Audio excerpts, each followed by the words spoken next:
کہ جب اتنے بڑے پیغمبر ان سے شرک ہو جائے تو ان کے سارے اعمال برباد ہو جائیں گے، تو اگر تم سے شرک ہو جائے اللہ کی عبادت میں تو تمہارے عمل، تمہاری نیکیاں، تمہاری عبادتیں وہ کیسے کام آئیں گی؟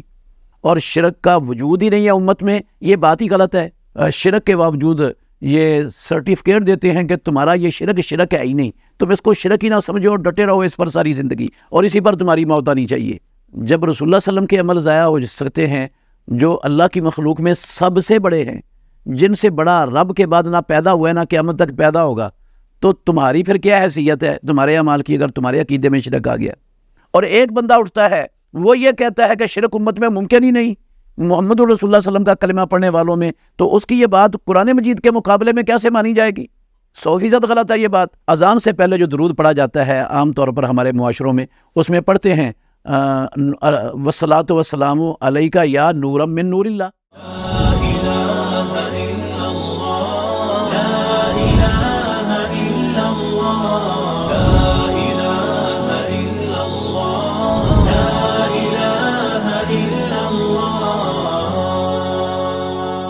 السلام علیکم ورحمۃ اللہ وبرکاتہ، نحمدہ ونصلی ونسلم علی رسولہ الکریم۔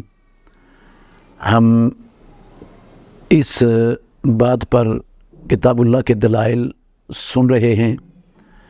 کہ امت مسلمہ شرک کا ارتکاب کر سکتی ہے،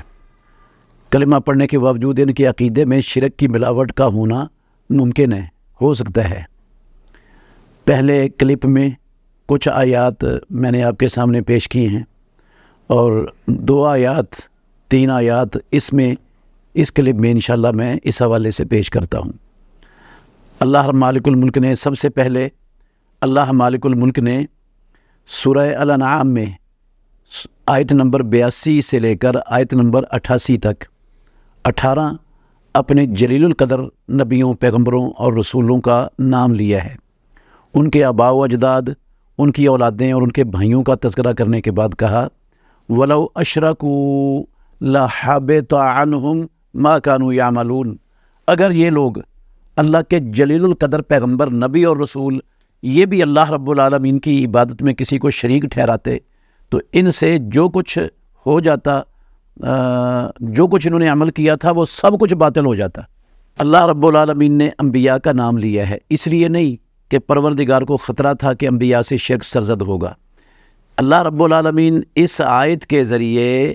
محمد الرسول اللہ صلی اللہ علیہ وسلم کی امت پر شرک کی شناعت، قباحت، خطرناکی، برائی وہ بیان کرنا چاہتے ہیں، اور شرک سے لوگوں کو روکنا چاہتے ہیں کہ جب اتنے بڑے پیغمبر جن کا میں نے نام لے دیا ہے ان سے شرک ہو جائے تو ان کے سارے اعمال برباد ہو جائیں گے، تو اگر تم سے شرک ہو جائے اللہ کی عبادت میں تو تمہارے عمل، تمہاری نیکیاں، تمہاری عبادتیں وہ کیسے کام آئیں گی؟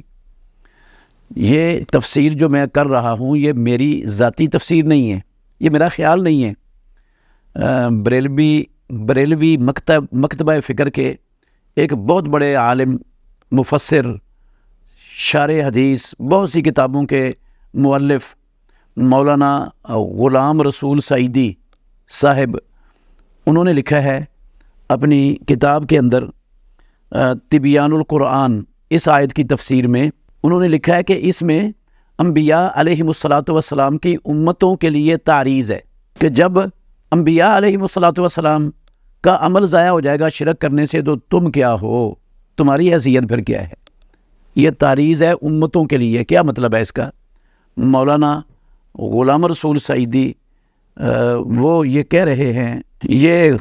مخاطب نبی ہیں لیکن اشارہ امتوں کی طرف ہے کہ تم نے شرک نہیں کرنا۔ اس کا مطلب ہے وہ بھی یہ سمجھتے تھے کہ محمد الرسول اللہ صلی اللہ علیہ وسلم کی امت میں شرک کا امکان ہے اور شرک ہو سکتا ہے، اور شرک کا وجود ہی نہیں ہے امت میں، یہ بات ہی غلط ہے۔ یہ تو مولانا غلام رسول سعیدی صاحب بھی تسلیم کرنے کے لیے تیار نہیں ہیں، اور کچھ اس لیے میں نے کہا تھا کچھ شیطان کے پیروکار لوگ وہ یہ بات کرتے ہیں، یہ سب لوگ یہ عقیدہ نہیں رکھتے، چند شیطان کے پیروکار ہیں جو یہ عقیدہ رکھ کر مسلمانوں کے اندر پھیلاتے ہیں اور مسلمانوں سے دشمنی کا ارتکاب کرتے ہیں کہ ان کو شرک کے باوجود یہ سرٹیفکیٹ دیتے ہیں کہ تمہارا یہ شرک ہے ہی نہیں، تم اس کو شرک ہی نہ سمجھو اور ڈٹے رہو اس پر ساری زندگی، اور اسی پر تمہاری موت آنی چاہیے۔ انا للہ و انا الیہ راجعون۔